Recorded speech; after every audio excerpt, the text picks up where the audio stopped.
அனைவருக்கும் வணக்கம். குரு வாழ்க, குருவே துணை.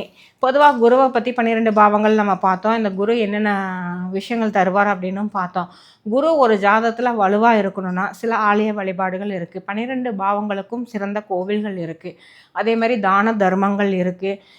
விருஷ வழிபாடு அப்படின்லாம் இருக்குது. இதில் சின்னதாக ஒரு சின்ன சின்ன பரிகாரம் நீங்கள் எளிமையாக செய்யக்கூடியது அப்படின்னா, வியாழக்கிழமை நீங்கள் வந்து மஞ்சள் வஸ்திர தானம் செய்தல். ஆசிரியர்களுக்கோ சாதுகளுக்கோ மஞ்சள் வஸ்திர தானம் செய்யலாம். கடலை பருப்புன்னு சொல்லக்கூடிய ஒரு அந்த கடலை பருப்பு, கொண்டைக்கடலை இதெல்லாம் தானம் பண்ணலாம். கடலை பருப்பில் இனிப்பு செய்து தானம் கொடுக்கலாம். ஆசிரியர்களுக்கு மரியாதை செலுத்துதல், மாணவர்களுக்கு கல்வி உதவி செய்தல் இதெல்லாமே செய்யலாம். அப்புறம் ஓம் பிரகஸ்பதியே நமக அப்படிங்கிற விஷயத்த அன்று முழுவதுமே இல்லது தினமுமே சொல்லலாம். நவகிரகத்தில் உள்ள குரு பகவான் வழிபாடு செய்யலாம். அதே மாதிரி வந்து பார்த்திங்கன்னா, இந்த 12 பாவங்களுக்கும் ஆலயங்கள் இருக்குது நம்ம சொல்லணும். இப்போ 6ஆம் இடத்துல இருக்கா வைத்தீஸ்வரன் கோவில் போய் வழிபாடு பண்ணுறோம். 7ஆம் இடத்துல இருக்க ஸ்ரீரங்கம் போய் வழிபாடு பண்ணணும்.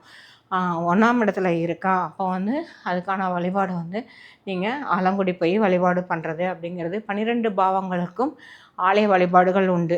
அந்த 12 பாவத்துக்குரிய என்னென்ன காரகமோ அந்த 12ஆம் அதிபதி மேஷம் முதல் மீனம் வரைக்கும் அல்லது உங்கள் லக்ன ரீதியாக 12 பாவங்களுக்கும் உங்கள் லக்னாதிபதி யாரோ அல்லது புதனின்ற அதிபதி யாரோ அவர் அந்த தெய்வங்களுக்குரிய வழிபாடோடு சேர்த்து நீங்கள் இந்த ஆலய வழிபாடுகளும் செய்யலாம். இதற்கான விஷயங்கள் எல்லாமே 17/6/2026 நடைபெறக்கூடிய வகுப்பில் நீங்கள் வந்து நான் சொல்லித்தர போகிறேன். பங்கு பெற்று பயன்பெறுங்கள். நன்றி, வணக்கம். வாழ்க வளமுடன்.